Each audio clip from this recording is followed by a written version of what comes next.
This episode is brought to you by iZotope. Our friends over at iZotope create the most thoughtfully and intuitively designed software for audio repair, mixing, and mastering.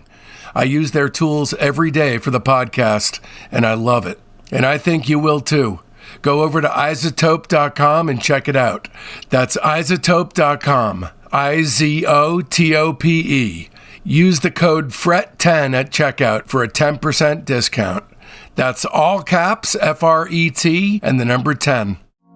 Allow me to live and breathe like a man. You've heard his words on classic albums like Pacific Ocean Blue and Friends. His 1969 collaboration with Brian Wilson, A World of Peace Must Come, gained almost legendary status as one of pop's most storied lost albums, before being resurrected to great acclaim by Light in the Attic in 2008. Now you're cordially invited to take a trip into the mind of poet and songwriter Stephen J. Kalinich. Heyday Again Records presents I Love My Life, a postcard from one of the last standing poets of peace and excitation. Order your copy today. I Love My Life by Stephen J. Kalinich and Friends. You'll see why heavy hitters like Brian Wilson, Dennis Wilson, Paul McCartney, Steve Cropper, P.F. Sloan, and Diana Ross have all worked with him. I Love My Life by Stephen J. Kalinich. Order today at realgonemusic.com. Again, that's realgonemusic.com.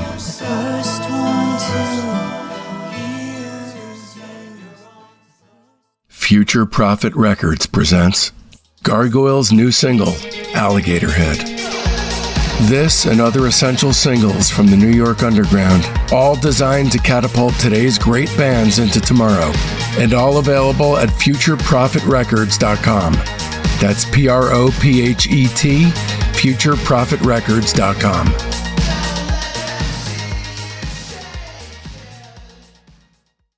This is the first record I bought. Ever? No. Okay. This is the first Billy Joel record I bought. And I think the reason I bought it is that it does sound like the first... Yeah, I can't remember what the first single is. Is it You May Be Right? It's You May Be Right. Yeah.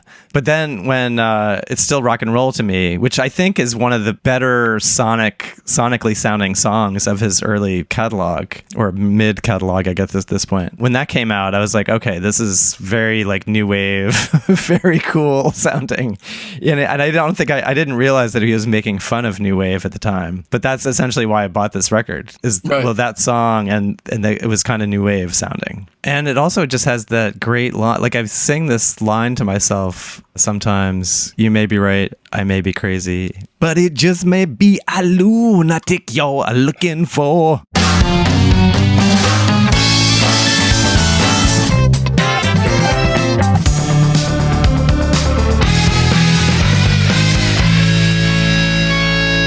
Welcome to Discograffiti, the music obsessives podcast that gives freaks like you and me the chance to connect with the brotherhood obsessed with rating the entire discography of every single artist and band that ever mattered.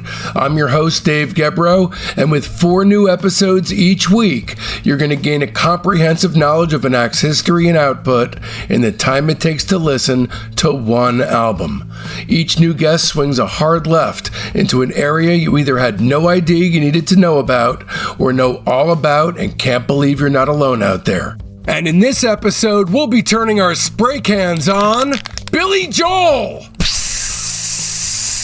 along with our special guest, UNREST'S Mark Robinson. In this episode, I talk with the epitome of DIY punk spirit, who can also write a pop hook like the best of them, the great Mark Robinson. Of Unrest, Grenadine, Air Miami, Flint Flon, Uncomfortable Police, et al. And together we discuss Billy Joel's entire recorded output. If you're a longtime listener, then you know that I've harbored a longtime hatred of Billy Joel. So why the sudden turnaround in taste, you ask? Discograffiti's Mark Robinson tackles Billy Joel, but Only Metaphorically series dissects every last release Billy Joel's ever had a hand in creating. Part 4 covers the first couple records that Billy made after becoming a superstar, 52nd Street and Glass Houses. Here are just a few of the many things that Mark discusses with Discograffiti in this podcast.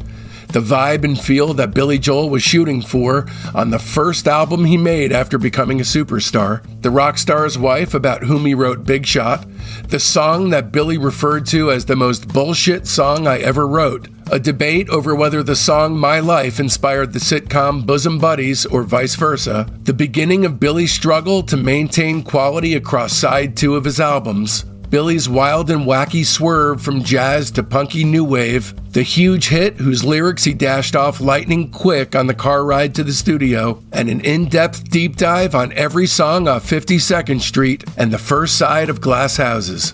If you're a Mark Robinson and Billy Joel superfan like me, you'll want to turn this free version off right now and opt for the director's cut of this episode on our Patreon page, which is ad-free and features a plethora of additional essential material. And you can find it right there in our Patreon shop for mere pennies at patreon.com/discograffiti/shop.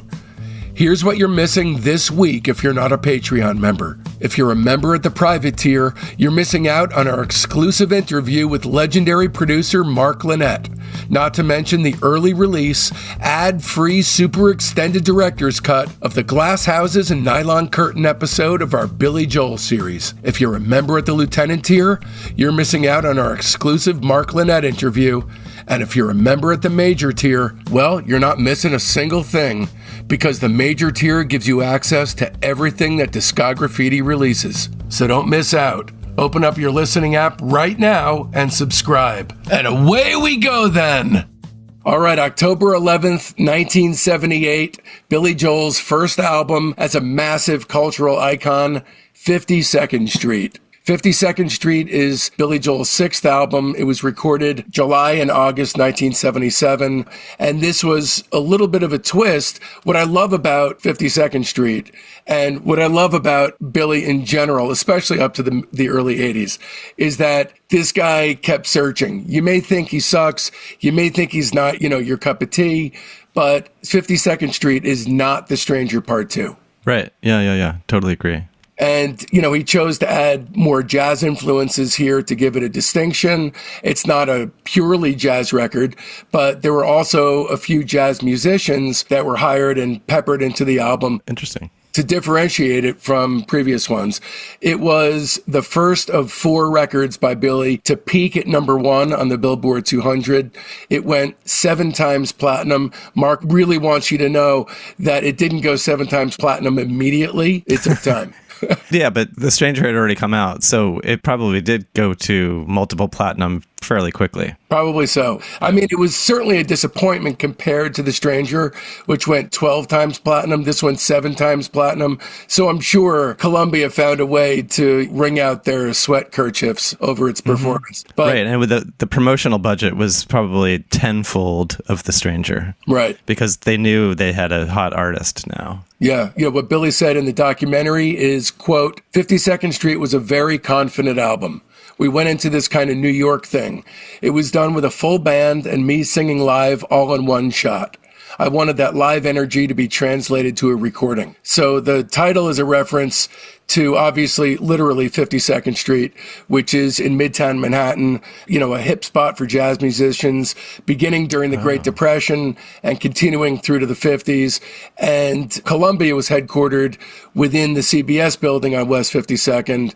And, the studio where recording took place, A&R Recording, was also on 52nd Street.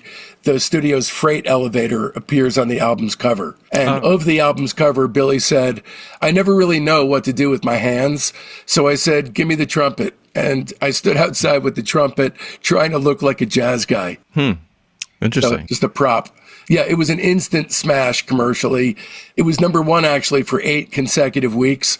There were 3 top 40 tunes. My Life was number 3, Big Shot was number 14, and Honesty was number 24. It won 2 Grammy Awards, Best Male Pop Vocal Performance and Album of the Year.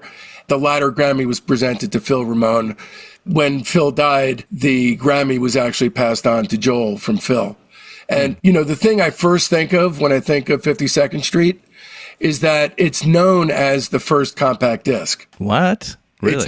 It's not actually an initial batch of CDs were first released, but it was among the first that was commercially released on that format on October 1st, 1982 in Japan. It was actually one of 50 CDs that were released that day, including The Stranger, but it bore the first catalog number in the sequence, which was 35DP-1. So it's frequently cited to be the first released. Wait, let me write this down. 35DP-1. Thank you. That's interesting because I remember when CDs came out, it was kind of like, this is made for classical music. You can fit like a symphony on there. It's like 70 minutes. So I just had assumed all of the early CDs were classical. So that's an interesting tidbit. I mean, I'm guessing that there was an array of different genres chosen. Did you ever have any kind of a love for, obviously you love the cassette. Is there anywhere in your heart for the CD, or do you not care about it? I like the CD. I don't love the CD. So I did sell the bulk of my CD collection has been sold like 20 years ago or 15 years ago. But I still have tons of them. Like the Teen Beat catalog, the inventory is primarily CDs. Yeah, I think most of what I own from you, I think it's probably split between CD and cassette. But there's just a more personal nature about the cassette where the CD, even CD mixes, of which I've made many, they don't hold a special place in my heart. Oh, like a mixed CD. Oh, sure, yeah. Yeah. I mean, yes, the cassette is the king of, or queen of that. I knew you were going to correct yourself. You're just that kind of guy. So 52nd Street was voted number 621 in Colin Larkin's all-time top 1,000 albums. I don't know how they get that exact number. And then it was ranked number 354 on Rolling Stone magazine's list of the 500 greatest albums. You know, overall, I think it's got a killer first side. And then, like a lot of Billy's records, it starts to kind of run out of steam on the second side. That's kind of my overall, but it launches with a really, really killer song, Big Shot. Yes. I feel like the first three are the best songs on the record. So I don't know who was sequencing these things. Was it like Phil Ramone? Was it Bill? Was it a collection? Was it the record company? Was it a collection of all three? Probably, if that's the case. But they kind of really like front loaded this thing for sure. But coming up, look at some of these other records that feel the same way. Glass Houses, Nylon Curtain, whoever sequenced these records, it was one person because they're sequenced the exact same way. You mean like the weird rock song is first? No, like, well, Big Shot and You May Be Right are basically the same song. It's like Amy Winehouse's Rehab. It's the same song. And they're both great songs. I mean, I don't typically love when Billy Joel rocks out, but Big Shot is really a great rock song. And what he said in the documentary, quoting him directly, Big Shot was a hangover song. I don't know how many times I woke up in the morning realizing I was an idiot the night before, felt like hell, had a hangover, and you looked in the mirror and you go, you had to be a big shot, didn't you? But the question is, whose hangover? Because Billy said it's partly about me and it's partly about somebody else. And there's all kinds of theories as to who this song was written for, from Elizabeth, who thinks that it's actually about her, his wife at the time, to who it actually turned out to be, which is Bianca Jagger. In an interview with Howard Stern in 2010, Billy said, and I love this idea, it was inspired by the thought of Mick Jagger singing this to Bianca. So he's imitating somebody singing it to somebody else. Right. Yeah, there's a lot of weird fictional narrative songs that he does from time to time. So Billy told Howard Stern that he found Bianca Jagger to be a total pain in the ass, and he imagined that Mick did too. Wow. It's a totally sassy vocal and a really sassy song. And one of my favorite aspects of it, that horn chart, you know, the Yeah. It's so tight and punchy, and his vocal is so chock full of piss and vinegar, which you don't usually get with Billy Joel. It's really his, I think, most adept rocking out moment of all time. And it's so Billy Joel. I mean, I don't know. He's constantly trying to sound or kind of do his take on other people's music, but I feel like that's just quintessentially him. That whole song, really. But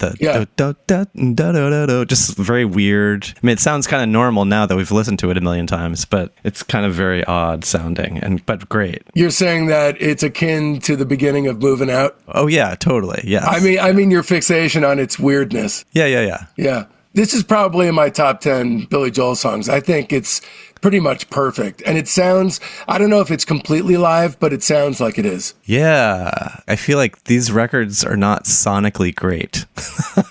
Oh, really? But I mean, I know that they were trying to get like the live sound, but I feel like Phil Ramone's doing his job, but the engineering is not like the top notch. And then maybe they wanted that live sound, which is great. But some of it just does not sound that great. You're not just talking about this record, you're talking about in general? Yeah, in general. I mean, except when he gets to Nylon Curtain, then it sounds like they're kind of spending more time on what things sound like. Maybe too much time. Perhaps. So, Honesty. I've always liked Honesty, although, certainly this is a proto-power ballad. Billy said that, quote, "This is the most bullshit song I ever wrote. Who am I to preach to people?" So he thought it was preachy, and just garbage. Do you like this? I like it a lot. Those 80s power ballads are terrible, and this is good. True. My favorite part of this song, as much as I love the whole thing, I think it peaks with, "I can find a lover. I can find a friend." That wildly over melodramatic, I should say, bridge. I've always really loved that part of the song. Yeah, I like it too. I like it all. Do you have a song like this in you? I don't know. Have I done a song like that? It's kind of weird if I have not, but I can't think of one. I mean, it just struck me, apropos of nothing whatsoever, that out of any song that he's ever written, this would probably be the last type of song that you would do, except for a Caucasian reggae song. Maybe I should add it to my medley. Honesty. I did do God Gave Rock and Roll to You, which you're probably familiar with, since we talked about all my stuff, and that was, I think you said, your first Unrest record. Yeah. And that's probably the closest thing I can think of that I perform that's maybe even slightly like that. Yeah, that could be argued. Like the sound. Yeah. Yeah, and I think it was written by Ballard. Yeah, it wasn't written by Kiz or Argent. No, it's art. It wasn't written by Argent. Oh, really? Interesting. Right. I need his name because I need to send him the royalty checks. Russ Ballard. Wow. All right. Yeah. Thank you, Russ Ballard. Yeah, he's the man. Okay, My Life. And let's talk about the importance of growing up on Bosom Buddies, too. It's been so long since I've seen Bosom Buddies that I forgot that was actually a cover of this song by a guy named Gary Bennett. I've heard this song so many times, I never listen to the words, but it's basically a description of, aimless Americans who go searching for their way in life. It's about people following their path no matter what people tell them they should do. I love that idea for a song somehow wound up dovetailing into dressing up like women to live in an apartment they could afford. Wait, so somebody was inspired by this song to create the television program with Tom Hanks and Peter Scolari? Okay, so that I don't know. Okay, so that I'm not sure. Okay. This, to me, is a classic pop song. I think that this is the best song on the record. That's what I wrote down. Really? Okay. Yeah, I can get with that for sure. I think those first three are just all really solid. And and I remember being a child and hearing all these on the radio. Yeah. I mean, I can barely think of a catchier pop song that I've ever heard in my life. And also, there's that terrific light psych Beatles-inspired bridge that tops the whole thing off. I mean, it's perfect. And you have, not that this is a plus, but performing on the backing vocals and singing along with Billy during the bridge and in the outro is Peter Cetera and Donnie Dacus from Chicago. Oh, interesting. So now that he's popular, he can get whoever he wants. Yeah, but he settled for Peter Cetera. Oh. Okay, Zanzibar. Zanzibar, talk to me. This one somehow is important to you. It's important to me? Yeah, I saw you with great zeal turning to the mic. Oh. I mean, it's very well. You kind of turned me on to this whole thing about how he is inspired by other artists and kind of doing his own version of these artists. And this is Steely Dan. Right. It sounds like. I haven't heard these other songs nearly as much as those first three, so I don't know if I realized this at all ever in the past, but this is definitely right up Steely Dan's aisle. Yeah. There's sort of a more careful perfection, definitely with the production. Yeah. Phil is digging this one. And even he's almost channeling Donald Fagen, like his voice. It's almost like he's trying to do an impression. Yeah. And also that's Freddie Hubbard on trumpet. And who is that? He's a great jazz trumpetist. I mean, really important jazz trumpetist. According to Phil, Billy had written the music and had decided he liked the title Zanzibar for the piece, but had no idea what to say about Zanzibar. So Phil actually heard the music, and for Phil, it conjured up images of people watching TV in a bar, and as a result, Billy decided to make the song about a sports bar and activity in a sports bar, kind of like Redolent of Piano Man. And so it's not about the island Zanzibar, it's about a sports bar. Did sports bars exist in 1978? That's a good question. There were certainly bars made for men that had televisions and people would watch the game. But I don't think it was like today where you walk in and there's like 30 televisions with probably not. Just a small asterisk. It was Phil that actually convinced Billy to experiment with creating a jazz mood on this album based on the fact that there were some jazz riffs written into the end of Zanzibar. So, this is basically the centerpiece of the record. It was always intended as the centerpiece, even though those first three songs, and I agree with you, really are the height of the record. To me, I always felt like this was only a sliver less than the first three. Yeah, so I am in agreement that this is, the jazz centerpiece of the record, with all the surprising chord changes and really, really melodically inventive, probably the most melodically inventive song on the record. And it's kind of sequenced just before the rest of the record squanders that promise pretty frivolously, I think. It's not quite a full-on jazz recording. I'd say it's more accurate to describe it as an intelligently written pop song with jazz flourishes, but there's definitely the spirit of jazz in it. And of course, it appropriates Freddie Hubbard. So I think it would have made a lot more sense to close the record with it because as it stands, the album winds up falling to pieces, not right after the song, but it starts to. You could hear it take a downturn when you flip it. So, I think I can see that they're being very ambitious with this song and that it's kind of like, I don't know, The Stranger or the scenes from the Italian restaurant where, let's elevate this record in some way. But I just don't think it comes together that well. I don't think it's not really one of my favorite Billy Joel songs or anything like that. Yeah, it's not my favorite. It's actually got the same position as Scenes on the record. That's probably the only thing that's redolent of the last record. But then when you flip it, we're in a different spot. Stiletto is a doom-laden, misogynistic screed, peeled off apparently toward and in the direction of Elizabeth Weber. But she seemed honored that it was directed at her. It struck me that for, such a scabrous put-down, that she seemed kind of proud of it. I mean, I actually think that this is good. I think I like this one better than Zanzibar. Okay. Maybe not lyrically or whatever. And I think it's it almost gets to greatness, but it doesn't quite get there. Yeah, see, I think it's a solid rock song, but nothing spectacular. Billy said from the doc, now what does that rhythm imply? To me, it kind of implied stabbing. I don't know why. Maybe it was the nature of my relationship at the time, but I came up with these lyrics about being emasculated by a relationship.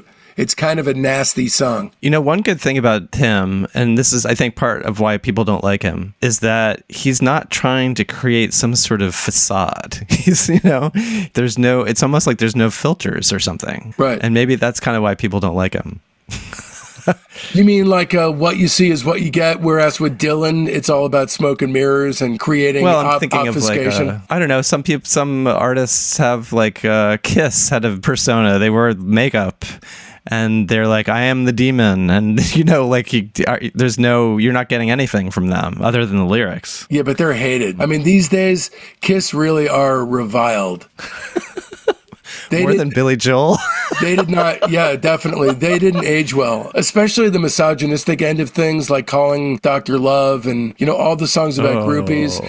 That stuff. I'm not talking about me because I like Kiss. But, I was surprised when I would put posts in my group about Kiss that there really wasn't a groundswell of love for them. Yeah, well, I would say because you're doing like Crosby, Stills, and Nash and things like that. And I'm those not, people don't I'm not like just doing... Kiss. No, I know you're not just doing that. I know you're not just doing that, but maybe, I don't know, where is your audience exactly? I post about Kiss all the time. Yeah. I mean, and I'm just a fan. Yeah, I mean, if you look at my Patreon, it's the Soldiers of Sound. That's modeled directly after the Kiss Army. Right, yeah, I know. But anyway, so the next song on the record, I think, is the last great song on the record. I do love Rosalinda's Eyes. It's inspired by Billy's mother. Her full name is Rosalind Nyman Joel. And I like the vibe. I like the lyrical conceit of the song because it was written by Billy as a hypothetical message to Rosalind by his father, Howard, who wound up in the song Vienna. It's a very Latin-inspired song with a pan flute solo serving as a bridge between one of the hooks and the third verse. And it's driven by a prominent Fender Rhodes keyboard riff. Like I said, I think the last great song on the record. Do you think you got Zamfir to do the pan flute? It's Zamfir, I believe. Oh, my apologies. This is my least favorite song on the record, I think. Wow. I don't know why. I really like this one. What do you not like about it? I just wrote down unlistenable. Okay. Yeah, it's hard to remember. It's hard to bring up these I mean, Big Shot, obviously, that's like burned into my brain. But this one, I can't bring it up into my head right now. I should have like a separate AirPod on the left that's like playing the music, and then I can hear you on the right. That would be kind of cool. You know what? Honestly, we don't have to do a super deep dive on this song. I think as good as it is, I don't know if it's deserving of that. But, we're kind of splitting hairs because for me, this is where after this song, the record just sails off a cliff from here forward. I think we are in agreement about that. I had to I was trying to, buff up on this yesterday, and the next two songs I just had to skip them. Only the next three. Yeah. I mean, I listened to this record a lot in preparation for this. And the main reason is because I could not remember what the songs on the second side were. They're not catchy. Right. They're not memorable. They're really not. Right. Yes. Now, Rosalinda's Eyes is definitely my favorite song on the second side. But then we have Half a Mile Away, which I really don't like this. This, to me, it's a flop of an R&B pastiche with limp lyrics. And in my opinion, it's his first shitty song at all, since All You Want to Do Is Dance off Turn. It's funny when you said that, I was like, what about All You Want to Do Is Dance? Yeah, no, I mean, literally like consecutively from that song forward, not one shitty song. There've been good songs, but the only shitty one since that one. Yeah. And I hate this side of Billy. Like the best comparison I could make is Billy Joel is to R&B what the Grateful Dead are to Chuck Berry covers. It's just an across the board no thanks. And also, just one last thing. Unfortunately, An Innocent Man would follow up on the threat of this song 5 years later. And so it was an entire album of soggy white bread bullshit in watered down form, just like this. That's a spoiler alert because we're going to be talking about that soon. Yeah, but this is a portent. This is totally a portent of what's around the corner. I think you could say, his love of the music that, we can get to this when we get to An Innocent Man, but he loves the music that he grew up with. And he's, Say Goodbye to Hollywood is almost like the first song he wrote for An Innocent Man or whatever, Right. And maybe this is another one. I don't know. I wrote down that it actually kind of reminded me of like an Elton John song. Like he's trying to do like Philadelphia Freedom, like a kind of cool dance song, but then it just doesn't work. Yeah, it doesn't. It really doesn't. It's got an I think it sounds to me a little bit more Earth, Wind, and Fire type of thing to it, but Elton does that kind of thing much better, I think. Sure. Yeah. Yeah, the hooks weren't there. Yeah, it's just, I can't think of what this song, how it goes. I cannot think about how it goes. Right. And I've listened to it so many times to prepare for this because I lost my single ear pod. Until the Night is to the Righteous Brothers what Say Goodbye to Hollywood is to Phil Spector. It's not just in the Righteous Brothers tradition. It is a complete ripoff of Righteous Brothers. Now, obviously, that's what he's going for. He's going to no pains to hide the fact that he's in love with the Righteous Brothers, so much so that he sings parts of the song in a higher voice and other parts in a deeper voice and double tracks them, which produces, obviously, that sound that's it's entirely reminiscent. And in fact, Bill Medley, who, was a friend of the pod and was a great guest on the show, he recorded this song for his 1980 album, Sweet Thunder.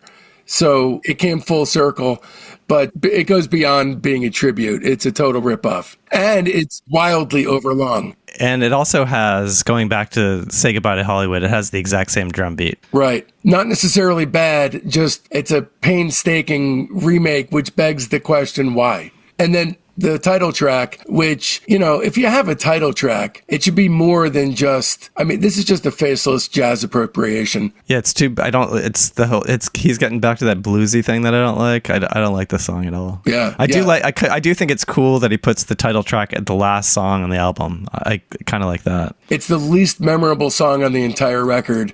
The record goes out on a whimper. It's even less memorable than Half a Mile Away. Agreed. He had yet to master really how to end an album. In fact, it took him his entire career to have a side 2 that was better than a side 1. But on a record that really wasn't that good, it came much later in his career. Right. Yes, there's definitely like some sequencing things that he never perfectly sequences anything.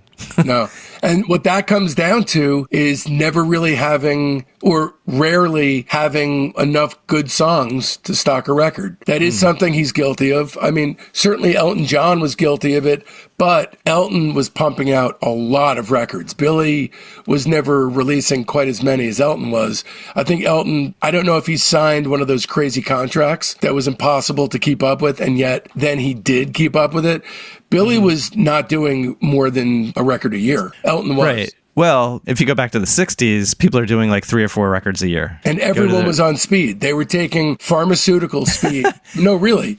It turned into Coke in the 70s, but in the 60s, everyone was taking pills that would keep you up for as long as you needed. Okay. I'm glad that you are knowledgeable about these things, because I'm kind of oblivious to all that. Oh, hi. I'm Dave Gebroe. I threw my career as a licensed hearing instrument specialist in the trash, sold my house, and moved to the East Coast with my wife and 5-year-old son in order to focus on making the ultimate weekly podcast for music obsessives thrive. But weekly wasn't enough for me, so I bumped it up to 4 shows a week. Becoming a subscriber to Discograffiti's Patreon gives you access to hundreds of exclusive episodes. As a 2-show per week private, you get the weekly show by and for our Patreon family, the Discograffiti Soldiers of Sound podcast. As a 3-show-a-week lieutenant, you'll get early release, ad-free, extended director's cuts of the main show. They're the shows as they were intended to be heard. Plus, you'll gain access to half the Patreon archive and the upcoming Beach Boys Behind the Mirror companion episodes, which will feature dozens of special guests from within the Beach Boys camp talking about and rating their music. But as a 4-show-per-week major, you'll be drowning in a flood of must-hear binge listening, because I'll be bombarding you with episodes about super cool bands that are too subterranean for free Fridays. It's like going to music college, but with a tuition that makes all kinds of sense. Plus, our entire Patreon archive is yours. Discograffiti's Top 10, our Buried Treasure show, Rock Cousteau, our Slag Off show, Queasy Listening, and the Private Press with Paul Major. And all that for the price of only a cup of coffee a week. Times are tough, you say? Fret not, because there's a $1 tier. Or you could just join as a basic member and buy episodes piecemeal from our Patreon shop. Don't risk feeling badly about yourself by not giving. Check out patreon.com/discograffiti to find the tier that's right for you. Once again, that's patreon.com/discograffiti.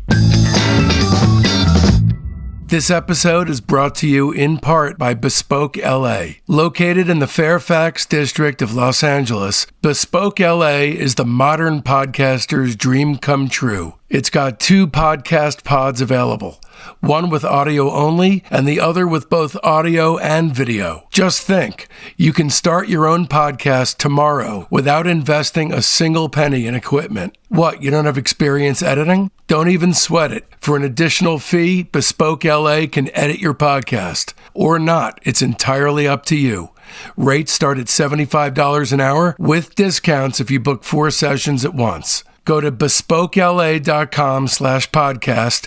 That's BSPOKELA.com/podcast for more information or to book your time today. And be sure to tell them that Dave sent you for a one-time 25% discount. So here's my capsule review for 52nd Street. Jesus Christ, as far as side A, side B disparities go, this one's pretty damn stark. Side 1 is damn near perfect. Not only does it follow up The Stranger without attempting to copy its unrepeatable excellence in the least bit, and beyond that, even manages to effortlessly establish its own harder rocking and jazzier imprimatur. But unfortunately, by side 2, we're on wobblier territory. It's like the end of Spielberg's first movie, Duel, where the truck shoots screaming off the cliff.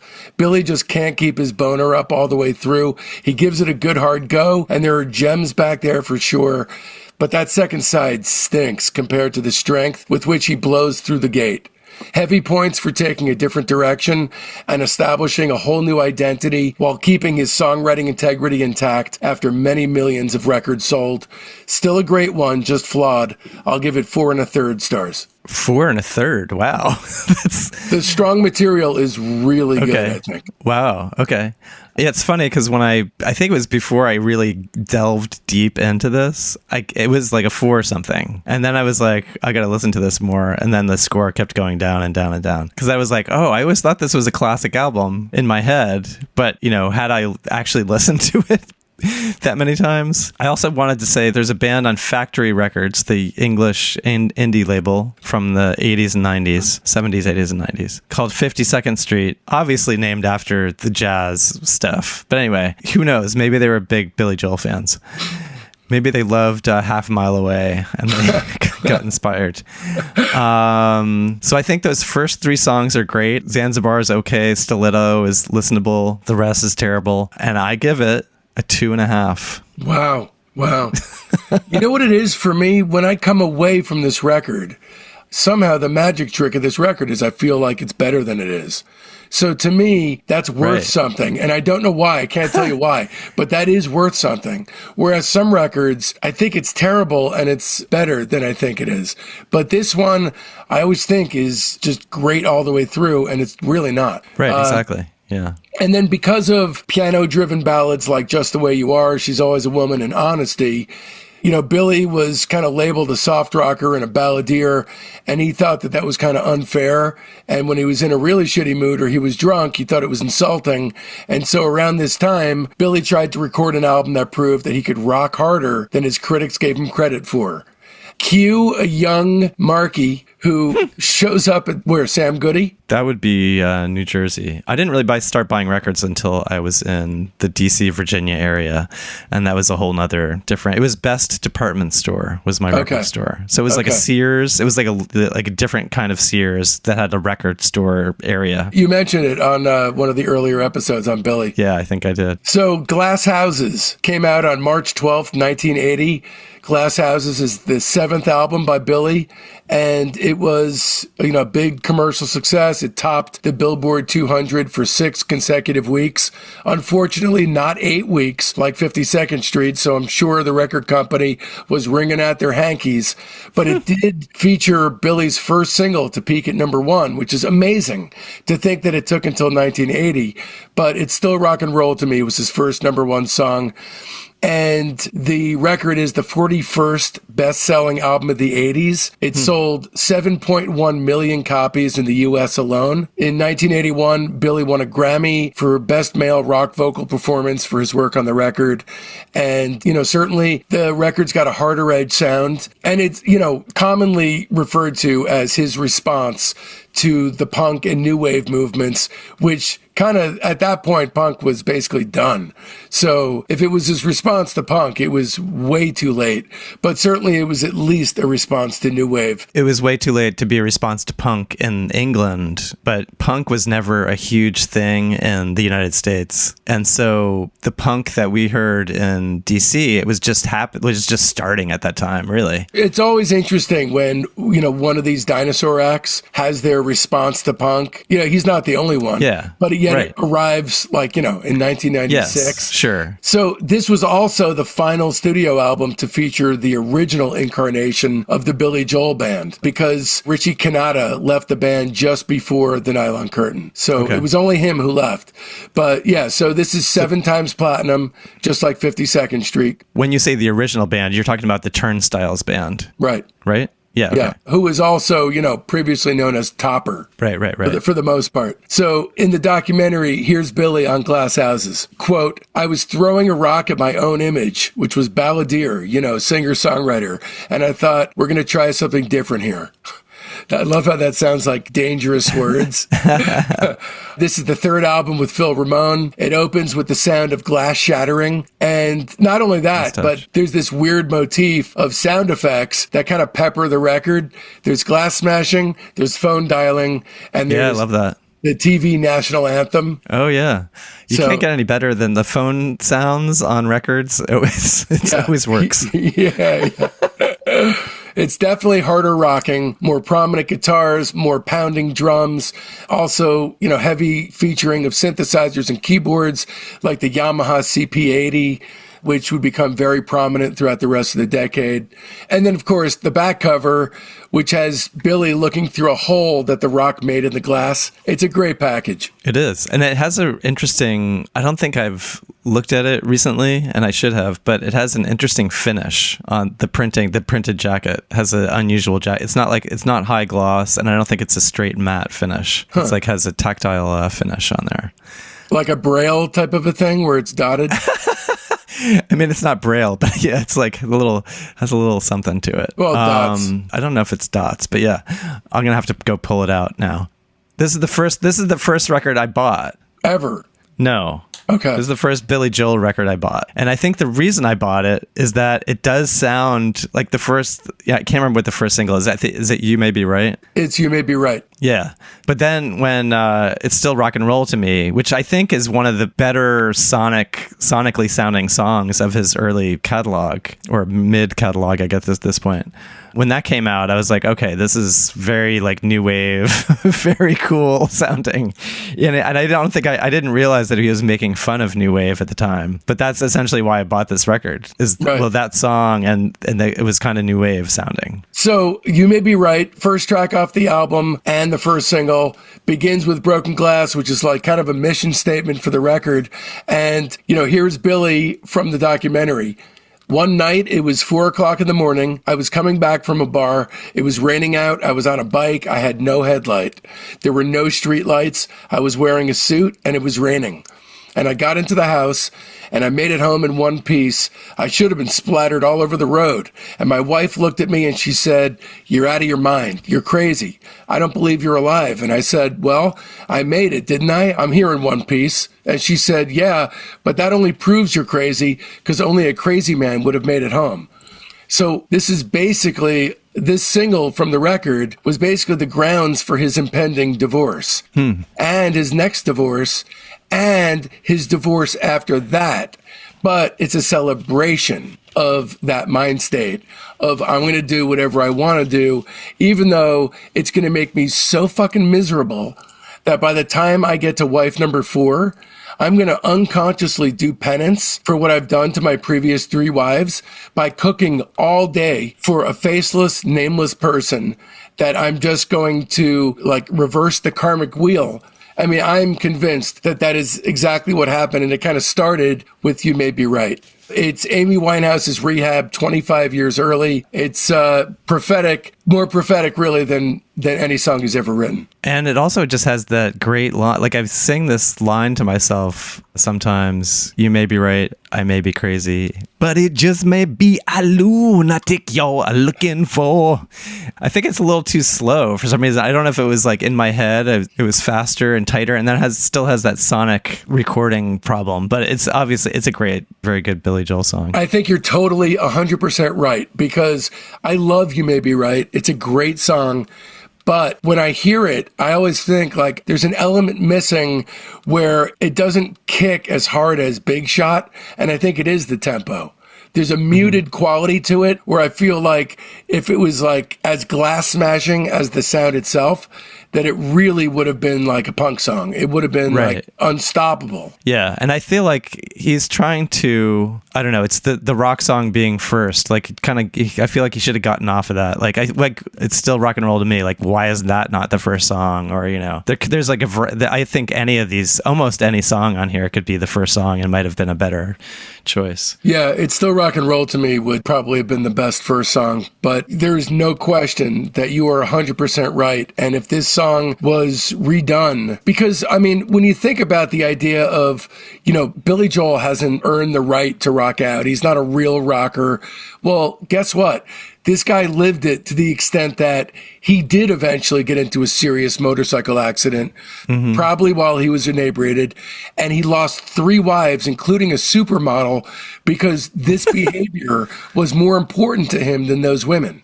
So he lived it in a way that any douchebag punk would have stopped short of a long time ago. Do we have to disparage punk rockers? No, I'm just saying, if you have to wear it like punk does, like as a style, then in all likelihood, you're not really living it because it's a fashion. For Billy, it wasn't a fashion. He was a suicidal alcoholic. Sure. Yeah. I'm not putting down punks. Yeah. But it was like, this is like actually a personality disorder. Sometimes a fantasy. This is a great song I did not know about before doing research for this. Wow. Yeah, I didn't know this record. Right. Yeah, this is the one I know the best. So. Oh, nice. This is the only one I bought. So this is the one I know. So it's about a sexually frustrated dude who tries to convince his girlfriend to have phone sex. And it's a terrific hiccupy vocal, like a cross between mid-50s proto-Elvis Sun Session style rocker and kind of knack-leaning new wave. It's really, really good. And then there was a single of this that was longer than the album version by about 40 seconds. Interesting. That's unusual to have the single longer than the album version. Right. Times definitely were changing. And on that longer mix, there's guitars panned in different locations. And then the album, which ends on a fade out, the difference is the single does not, and instead has Billy yelling, "I got blisters on my blisters." Oh, wow. That's cool. Which is obviously a Ringo Starr reference. He's never gotten the, like most of these artists that are this popular have gotten this kind of like remastered extra track releases of all their records. And it doesn't seem like that's happened with him. Like, shouldn't that should be on the deluxe edition or something? Do you think though that there isn't any extra stuff? Well, there might not be, but if there's stuff like that, that's an interesting thing to include. It doesn't have to be a lot of stuff. All I know is all his great albums, except for The Stranger, include songs that could very well have been outtakes. Well, sure. I mean, that goes for a lot of artists for the most part. So maybe he used everything. I mean... Yeah, it seems like he did. I mean, unless, you did all the research, so I'm guessing, he only recorded 9 songs for each record or whatever. Yeah, I mean, I discovered a couple other songs, like Elvis Presley Boulevard, which is a B-side from Nylon Curtain. That was an outtake from Nylon Curtain. But other than that, I can't tell you a single other song that was like an outtake or, was used as a B-side. Maybe there are. But anyway... I think the best song on this record, and the song that I kind of forgot, and the song that doesn't fit on this record, is Don't Ask Me Why. I love Don't Ask Me Why. This could have been on The Stranger. Yeah. I think, sometimes the fantasy also, I just want to say, is also, if I didn't already agree with you, is a hit. There's no pastiche. It's just like total Billy Joel there. Yeah.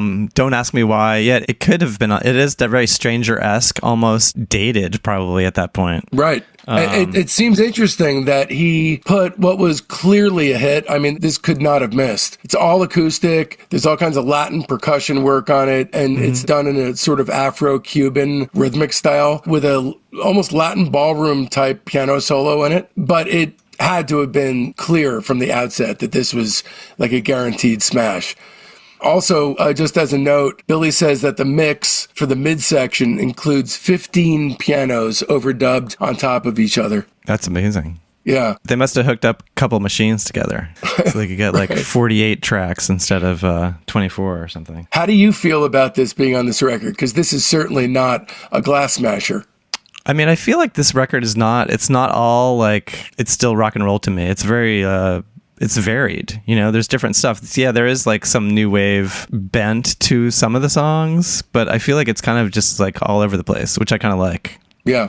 Like Queen records. I don't know if you've done any podcasts about Queen, but they are kind of like my inspiration for how records should be made. Like wow. News of the World. Every single song sounds completely different than the other songs. Yeah, I mean, I think Queen are one of the most wildly overrated bands. I think they're purely a singles band. I think they have great singles. No, I don't think they have a single. This is so wrong. Single this great is album. Completely wrong. They're an album band. Album band. No way. The closest. I mean, we should definitely. You and I should do a podcast on them because I could not disagree underrated more. Album band. No way. No.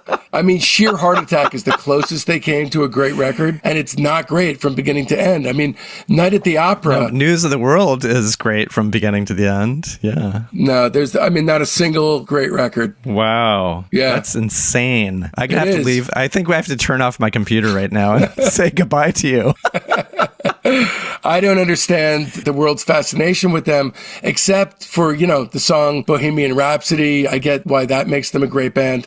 I love Killer Queen. They've got great singles. Anyway, we're going to get into a fist fight if we don't move on. So it's still rock and roll to me. We Will Rock You was the B-side. I love that there was an entirely different arrangement of that song that had all the instruments in it. So it's still rock and roll to me. The record was pretty much finished. And then Billy came up with that song. He wrote the lyrics in the car on the way into the studio, as he says in the documentary. And it's kind of the thesis of the whole record. All right, that about does it. Stay tuned, because next week brings upon us the Glass Houses and Nylon Curtain episode of our Billy Joel series. Okay, here's the week up ahead. This Sunday, our weekly show within a show, the Discograffiti Soldiers of Sound podcast, drops for our Patreon's private tier. These are real people with talent and a burning fire deep inside, just like you and I. Then come Monday, the major tier gets a very special treat. Monday's bonus episode is another Chuck chat from the Chuck Granada Pet Sounds interview series, this one with legendary producer Mark Lynette. Mark Lynette's the producer and audio engineer best known for his remixing and remastering of the Beach Boys catalog.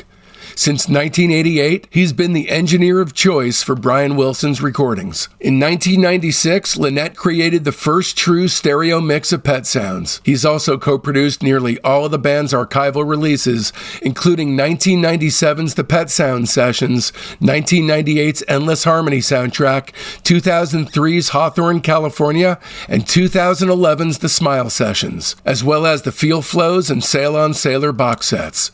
In addition to earning 3 Grammys, he was nominated for Best Engineered Album for his work on 2004's Brian Wilson Presents Smile. He's also worked with Jane's Addiction, Los Lobos, Ricky Lee Jones, and Randy Newman. Discograffiti is proud to present Chuck's lengthy and consistently fascinating interview with Mark from the early 2000s for his Pet Sounds book. Stay tuned for my own more recent interview, which covers completely different territory.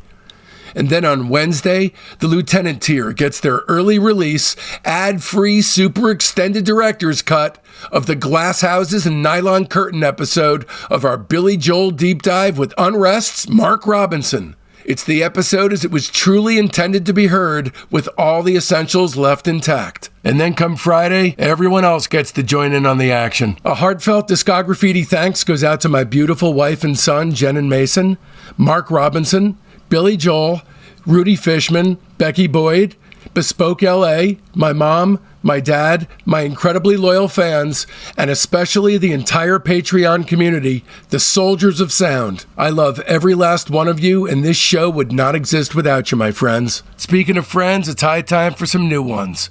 They're in our Facebook group, Discograffiti Soldiers of Sound. That's the best way to find out what's coming up on the show, but there's a hell of a lot more. You get recaps of the day in music history, the ability to pitch questions to guests, polls that put you in the driver's seat on guest and band decisions, access to a thriving creative hub if you're looking for a collaborator, and much, much more. So make sure you don't miss out. You can find the link to the Discograffiti Soldiers of Sound Facebook page right there in the show notes. And if you don't mess with the Zuck, no sweat.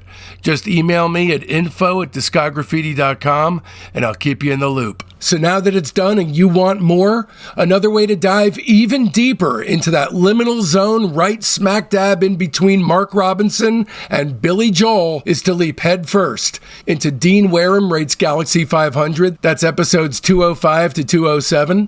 Sonic Boom rates Spacemen 3, that's 183 to 186. Bill Medley rates The Righteous Brothers, that's 181 and 182. Jenny Toomey and Kristen Thompson rate Tsunami, that's episode 180. Michael Imperioli rates The Smiths, that's 164 and 165. The Pixies, that's episode 18. Nirvana's episode 30. PJ Harvey's episode 12. Bob Mayer rates The Replacements as 28 and 29. And of course, the legendary Mark Robinson series is our 16-hour interview with the man about his entire discography, and that's episodes 128 to 136. And of course, be sure to mark your calendars, because next Friday, December 12th, we're coming at you with the Glass Houses and Nylon Curtain episode of our Mark Robinson Tackles Billy Joel, but not literally deep dive. Trust me, you're not going to want to miss it. And so, from now till then, don't let our youth go to waste, lads and ladies. It's Discograffiti!